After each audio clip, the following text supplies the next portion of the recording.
جگہ جگہ معاملات بتائے گئے. اس لیے ابتدا میں بات کر رہا تھا, قرآن حکیم کہتا ہے ظہر الفساد فی البر والبحر, زمین میں, زماں میں, خشکی میں, تری میں, اپنوں میں, پرایوں میں, دور میں, نزدیک میں, میاں اور بیوی میں, یہاں تک کہ محلے میں, دیہاتوں میں, شہر میں, ملک میں فساد کیوں پڑتا ہے؟ اللہ پاک فرماتے ہیں او میں تمہیں بتانا چاہتا ہوں بما کسبت ایدی الناس, اپنے گریبان میں جھانکنا شروع کر دے, معافی میں پہل کرنا شروع کر دے, یہ فساد ختم ہو جائیں گے. اگر قوم کے لیے معافی چاہتے ہو, اگر قوم کے لیے بھلائی چاہتے ہو, اپنے آپ کو جھکا لو. اگر ایسا نہیں ہوگا خدا کی قسم پھر جو 26 روپے ڈالر ایک دن میں ریٹ بڑھتا ہے, وہی بات قرآن کی آ گئی. قرآن کہتا ہے لیذیقہم بعض الذی عملوا لعلہم یرجعون. فرمایا مقدموں کے جھٹکے, پریشانیوں کے جھٹکے, کمزوریوں کے جھٹکے, کبھی عملہ کا اتنا نقصان ہو جائے گا, اربوں خربوں روپے کا نقصان ہو جائے گا.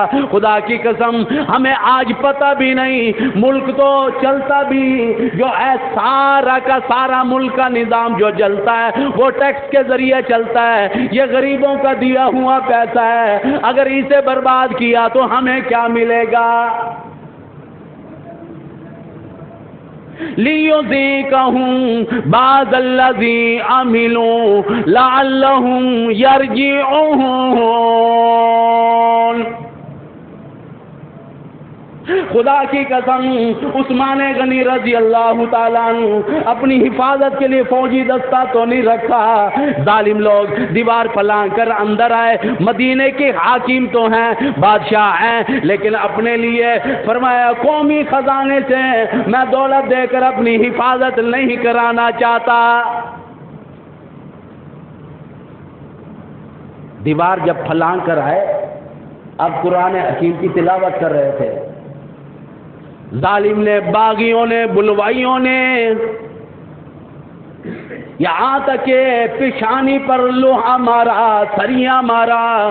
قرآن حکیم کی جس آیات پر, اللہ کے قرآن پر لہو پڑا, آج بھی وہ قرآن استنبول میں موجود ہے. اس قرآن کی آیات میں پڑھ دیتا ہوں. قرآن کہتا ہے فَسَيَكْفِيكَهُمُ اللَّهُ وَهُوَ السَّمِيعُ الْعَلِيمُ. اسی آیات پر, قرآن کی آیات پر لہو گرا ہے عثمان غنی رضی اللہ تعالیٰ عنہ کا. اگلی بات کروں, لاش بے غور و کفن پڑی ہے, قبر نہیں کھودنے دیتے, جنازہ نہیں اٹھانے دیتے.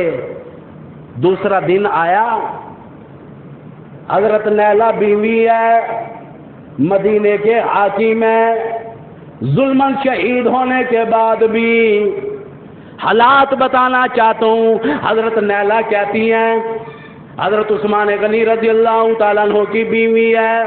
دوسرے دن ایک اور آدمی آیا, میں نے سمجھا ہمدردی کرنے کے لیے آیا, نہیں, اس نے یہاں تک کہ لوہا اٹھایا, یہاں تک کہ سریا اٹھایا, حضرت عثمان غنی کی کئی پسلیاں توڑ دی. دوسرا دن ہے شہادت کو, پھر بھی یوں کیا گیا. حضرت علی مرتضیٰ موجود تھے, بڑے بڑے صحابہ موجود تھے, لیکن کیا کہ عثمان غنی نے ہاتھ جوڑ کر کہا تھا کہ میرا بدلہ بھی نہ لینا اور مدینے پر کسی ایک پر بھی ظلم نہ ہونے پائے. ایک دن اللہ کے نبی نے فرما دیا تھا عثمان اللہ پاک تجھے کرتا پہنائے گا, اتارنا نہیں. اللہ پاک کرتا پہنائے گا, شہادت ہوگی تجھے یقیناً, لیکن کرتا اتارنا نہیں. شہادت کا تیسرا دن ہو گیا, بے غور و کفن لاش پڑی ہے, یہاں تک کہ انتظام کوئی نہیں کر رہا. کب دفنانے کے لیے جنت البقیع میں جگہ نہیں دی جا رہی، جنازہ نہیں اٹھانے کی اجازت دی جا رہی۔ بالآخر ام حبیبہ امام الانبیاء کی گھر والی ہماری تمہاری ماں ام حبیبہ رضی اللہ تعالیٰ عنہ نے کہہ دیا، اور لوگوں میرے دماد کے کفن دفن کا انتظام کرو، ورنہ حرم نبوی سے باہر نکل کر میں خود آؤں گی، اپنے دماد کے کفن دفن کا انتظام خود کروں گی۔ کرتے ہو یا نہیں؟ ام حبیبہ امت کی ماں، بالآخر لوگ ذرا ٹھنڈے ہوئے، ایسا نہ ہو ہماری امی جان باہر آ جائے، شاید حالات خراب نہ ہو جائیں، یہ ابو سفیان کی بیٹی ہے، امام الانبیاء کی زوجہ ہے، لہذا یہاں تک کہ حضرت عثمان غنی کہ یہاں تک کہ جنازے کی اجازت رات کی دی گئی، اور ایسی جگہ ان کے نزدیک یہ جنت البقیع کا حصہ بھی نہیں، عثمان غنی کی وہاں پر قبر کھودی گئی۔ مدینے کا حکم رہا تھا، حاکم تھا، جنازہ کیسے جا رہا تھا، ذرا کتابوں میں جا کر پڑھ کے دیکھو، ظلماً شہید ہونے کے بعد بھی سیدنا عثمان غنی رضی اللہ تعالیٰ عنہ کے جنازے کو گلی گلی سے روکا جا رہا ہے، اس گلی سے نہیں گزرنے دیں گے، اس گلی سے نہیں گزرنے دیں گے، اس گلی سے نہیں گزرنے دیں گے۔ انہیں کیا معلوم ہے ظلماً شہید ہونے کے بعد بھی مدینہ طیبہ کی گلیوں سے عثمان غنی کو کتنا پیار ہے، پھر بھی پیار ہے، اس لیے کہتا ہے عاشق کا جنازہ ہے ذرا دھوم کے نکلے، عاشق کا جنازہ ہے ذرا دھوم سے نکلے، محبوب کی گلیوں میں سے ذرا گھوم کے نکلے۔ جنازے کو روکا جا رہا ہے، پھر بھی کسی کو ڈنڈا نہیں مارا، گولی نہیں ماری، کسی کو نقصان نہیں پہنچایا۔ ہماری تو تاریخ بھری پڑی ہے، حضرت عمر کی شہادت دیکھو، مسجد نبوی میں چھرا مارا گیا، پھر بھی مدینے کے حالات خراب نہیں ہونے دیے، فرمایا خبردار جس نے مارا ہے اسے پکڑ لو اور اسے اچھی طریقے سے کھانا کھلاؤ۔ یہ سارا کچھ ہمارے پاس تو اتنی اعلیٰ تاریخ بھری ہوئی ہے کہ یہاں تک کہ شہید کرنے والوں کو تو مسلمانوں نے معاف کیا ہے، معاف کیا ہے۔ قرآن حکیم کہتا ہے فمن عفا فاصلح واجرہ علی اللہ، اللہ پاک فرماتے ہیں اگر کوئی میری رضا کے لیے کسی کو معاف کر دے، فرمایا او لوگو میں تمہیں معاف کرنے کے لیے تیار ہوں۔ آج کا جتنا بھی میرا بیان ہے سیاسی کوئی نہیں، اختلافی نہیں، میرا مطلب قرآن اور سنت کے مطابق ہے کہ صبر صبر صبر۔ ہاں میدان کربلا میں 72 تن دینے کے بعد بھی اس گھرانے نے صبر کیا ہے، اس گھرانے نے آ کر حالات خراب نہیں کیے۔ میدان کربلا میں کون سا یہ فوج لے کر گئے تھے، لیکن انہوں نے کسی کو نقصان نہیں پہنچایا، صبر کیا صبر کیا صبر کیا۔ اور یہی صبر کی تبلیغ امام حسین نے کربلا میں دی، فرمایا استعینوا بالصبر والصلاۃ، جب کوئی مصیبت آ جائے صبر کرو اور نماز ادا کرو، اس کے بدلے کیا ملے گا؟ ان اللہ مع الصابرین، اللہ پاک فرماتے ہیں میں صبر کرنے والوں کو ساتھی ہوں۔ جن احباب نے سنتے پڑھنے وما علینا الا البلاغ المبین۔